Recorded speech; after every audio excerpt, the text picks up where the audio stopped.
I'm joined now by Nicola Sturgeon. Nicola Sturgeon, congratulations upon your speech. A number of announcements in the healthcare field. Let's deal with those. First of all, prescription charges. You're challenging Labour to back it, but there will be some in Labour and some perhaps more widely who will say, okay, nobody likes paying prescription charges, but there are discounts and exemptions for those with acute disease and for those who can't afford it. Perhaps those who can should make a contribution. Well, it's not the case that there are exemptions for all those who can't afford them. I spoke at a meeting of the Parkinson's Disease Society just a couple of weeks ago, and I spoke there to people who don't take their prescribed medication because they can't afford the prescription charges. I don't think that's acceptable. And I think that given next year is the 60th anniversary of the NHS, a good way to mark that would be to restore it to its founding principle, and I hope Labour members will back us in trying to do that. What's the timetable for it? You're talking now about what, you will reduce them first or what? Well, I'll outline the plans shortly about exactly how we'll abolish prescription charges. We'll start next year and they'll be abolished for all within the lifetime of the Parliament. That's an important commitment and one that I think will have massive support across the country. And the total cost for that? The cost will be in the region of £50 million, but all of these details will be outlined when I outline exactly how we'll do it over the next few weeks. Looking again at waiting times, again, a good aspiration to ensure that folk don't have to wait as long as possibly they were in the past for their treatment. But isn't this again targetitis, trying to micromanage the NHS from above rather than letting the GPs and the experts on the wards sort it out? I think there is an argument that says there are too many targets in the NHS, but I think it's still important that we focus on the really important ones. And I know that for many people, the anxiety of waiting for treatment is hugely stressful, and it's one of the things I get most letters about. So I think we do have to strive to cut waiting times that bit more. Now, the aspiration and the commitment we'll deliver by 2011 is an 18-week whole journey waiting time. What I set out today will be the first milestone along the way. But I mean, there have been umpteen attempts to sort out waiting times, and always the system, managers under pressure, have found ways to go around it. You called them hidden waiting lists, and you said yourself in your statement that there was a concern that this could happen again. Absolutely, and my job is to make sure that as we further reduce waiting times, we don't see patients being put onto hidden waiting lists to massage the figures. Now, if I can be both fair to my predecessor in the job, but also pay tribute to NHS staff, the NHS has made considerable progress in bringing waiting times down. I think we can go that bit further, and that's what I want to do. You're setting out there a series of things. You're talking about prescription charges being abolished, driving down waiting times, which will involve presumably resources as well to improve the It does involve resources, but it also involves, more importantly perhaps, different ways of working, systemic changes in the NHS that will allow patients to be treated more quickly. You also confirmed your announcements regarding the A&E units in Monklands and Ayr, all of them in themselves arguably valuable, but aren't they going to be extremely costly? Will there not come a time when you have to start saying no to some projects as well as saying yes? Well, of course, and I've already been saying no to many things in the National Health Service, and that's part of the... Well, for example, I centralised a particular specialty from the North East to Edinburgh and Glasgow, not for financial reasons, I hasten to add, but because it was right for the treatment of patients. But of course there'll be occasions where we have to say no. That's the process of prioritisation.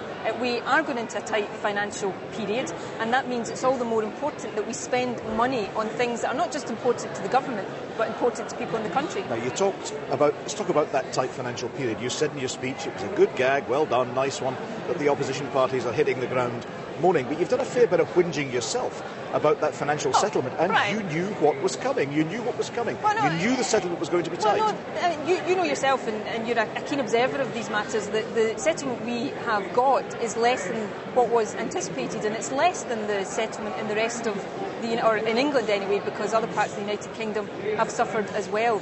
And because of the jiggery-pokery around baselines, it's also less than was anticipated. Now, we're not moaning about it, we're simply stating the fact that Scotland's interests have been shortchanged. But we are the government, so our responsibility over the next 3 years will be to make sure we spend that money wisely on the country's priorities, and that's what we'll do. But aren't you just getting your excuses in first? Excuses for dropping promises that perhaps and arguably your opponents would say you shouldn't have made in the first place because you knew it was going to be tight. We've not been dropping promises. On the contrary, we've been implementing our promises, and we'll go on implementing our pledges, and of course we'll be held to account on that, but not held to account by the opposition parties, held to account by the people of Scotland. You say you've not been dropping your promises. You've certainly been rewording them. Let me quote from the manifesto. Promise of 1,000 more police, new police officers. The word now is recruitment, retention and redeployment. That's very different. But there'll be 1,000 more police officers in the communities on the streets of Scotland. But and not I know new that, ones. The total will not increase by 1,000. The what is more important than the how. I know my constituents want to see police officers on the beat in their communities. There'll be 1,000 more of them on our streets, and that's what really matters. Well, you can say that's what really matters. You can say that what is more important than the how.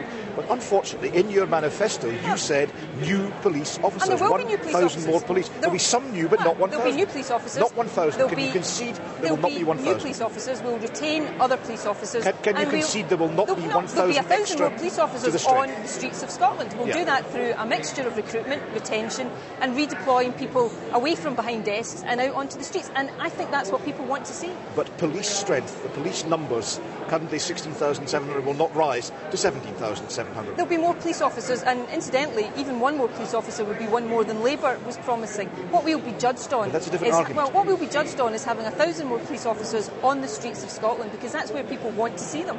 You accept that the what is better than the why, etc., etc., etc. Well, but do you accept that you have changed? You have changed the position in your manifesto? Well, I know when I campaigned in the election, the commitment I was making to the people who are now my constituents is that we would put 1,000 more police officers on the streets of Scotland. That is what we'll do, and that's what people will welcome. You said that you haven't cancelled policies, but for example, you've introduced a graduate endowment bill to scrap the endowment paid by those who graduate and then are earning. But then there was a backup proposal, wasn't there, which was to stand in the shoes of the debt of students, and that's gone. Look, Brian, we're 5 months into a 4-year term in office. Our intention is to deliver our manifesto step by step over the next 4 years. That's what any government would do. Are you saying that policy hasn't been scrapped? It is our intention to implement all of our manifesto pledges over the 4-year term of our government. That's what we'll do, and that's what we'll be held to account on. Let's talk in detail about the spending. John Swinney is going to announce in a couple of weeks' time the detailed budget. Your manifesto said that you were expecting £1.8 billion additional, that's over and above inflation, over the 3-year period of the comprehensive spending review. The CPPR, Centre for Public Policy in the region, say that the figure announced by the Chancellor is worth £1.437 billion extra over less 3 than years. anticipated. It's less, but it's only what?